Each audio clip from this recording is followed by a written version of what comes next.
এই যে টপটা দেখছো, এই টপটা না অনেক অনেক পুরনো, আর আজ অনেক দিন বাদে পরলাম। এই গরমের মধ্যে এই টপটা পরার যা শান্তি না, মানে একদম কটনের, এটা আর খুব সফট।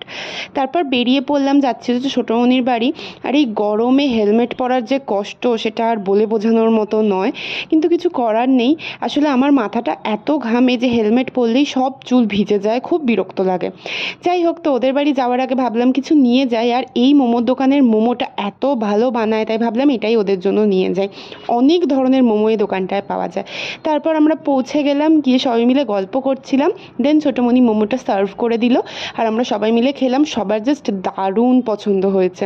আর একে চিনতে পারছো? একে তোমরা আগেও আমার মিনি ব্লগে দেখেছো। আমি আজকে বেশ কিছুদিন পর দেখলাম, আর আমি তো দেখে অবাক যে কতটা বড় হয়ে গেছে। মানে এই কয়েকদিন আগেও দেখেছিলাম পুচকু ছিল, আর এই কদিনেই কতটা বড় হয়ে গেছে। তারপর আর কি, রাতের ডিনারটা ছোটোমণি করে যেতে বললো, সেটা সেরেই বাড়ি ফিরলাম।